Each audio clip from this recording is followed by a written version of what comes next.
Hello guys, PainCakes here with part 2 of my guide to improving your game. And so, let's get started here. I have the intervention, this is my sniper class, with the FMJ attachment. Some people like to use the thermal scope.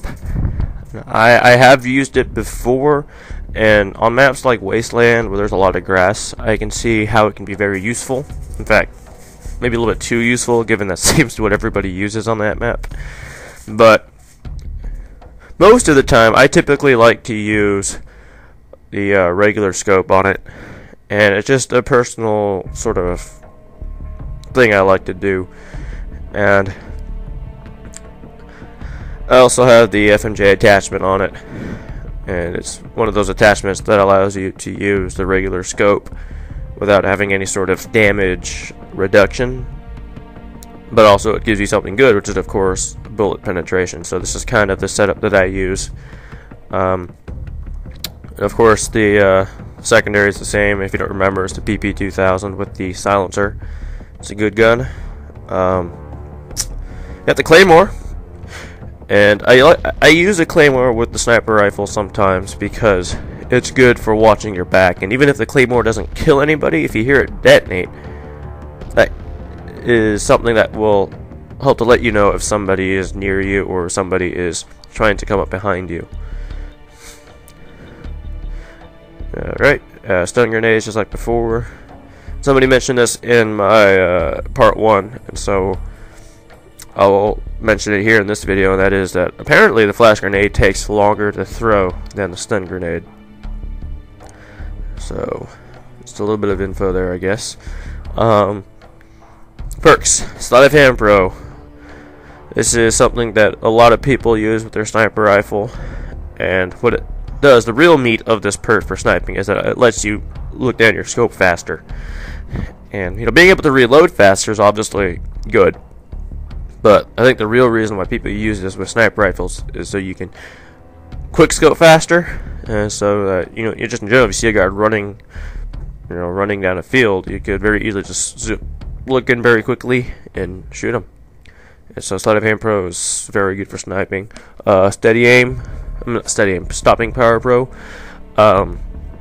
Again, I think this is the staple for sniper rifles. I know another YouTube poster by the name of Wings of Redemption doesn't think that it's entirely necessary, and I personally kind of disagree with him there. I think that stopping power on sniper rifles is a must, because unless you want to sit in the corner the whole time, it's going to be very hard to get one-shot kills, very often with it, unless you're just some kind of ridiculous shot. And in that case, you can do whatever you want. But for most people, you're not going to be able to hit in the upper chest every time, and so stopping power will allow you to one-shot kill people much more frequently.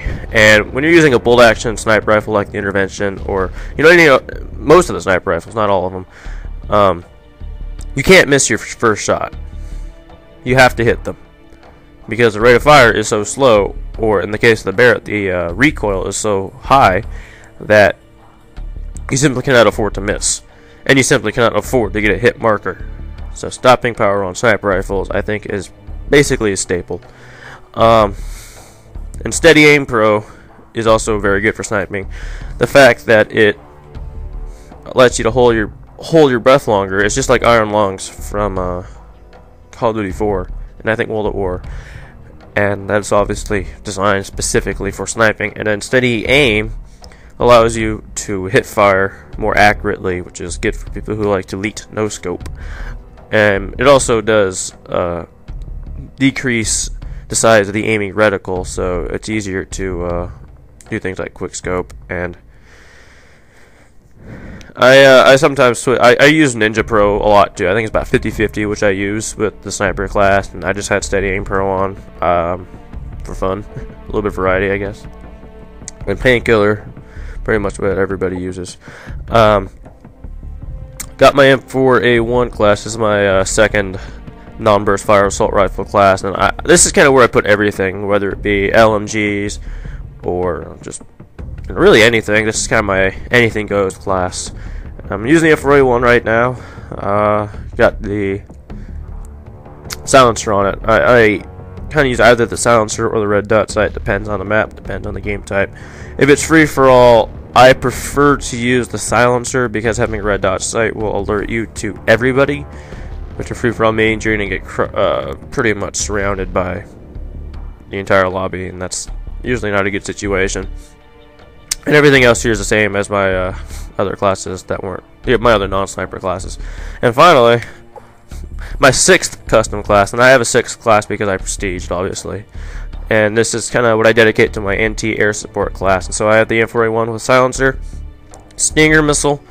I think the Stinger missile is better than the Javelin for shooting down air support because I think it does more damage to air support. Don't quote me on that, but if anything, it shoots it down faster because the Javelin has to shoot up in the sky and then drop it down, and the Stinger missile just shoots straight at it. Beware of the flares, though. I mean, if you're against a chopper gunner and it just comes in, a lot of times you're going to have to deal with the first flare it deploys first, and the flare will attract the missile, and the missile will miss the vehicle. But all in all, I think everybody should have an anti-air support class, and this is the class I use if I get killed by air support. No, I don't kill myself to shoot down air support. That makes me not a team player.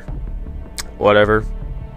But what I will do is if I get killed by air support, I will certainly switch over to this class and take down the Harrier or the chopper gunner or whatever it may be that the enemy has up in the sky. And I use cold-blooded on this because obviously it allows you to be undetected by air support, which is very helpful when you're trying to shoot it down.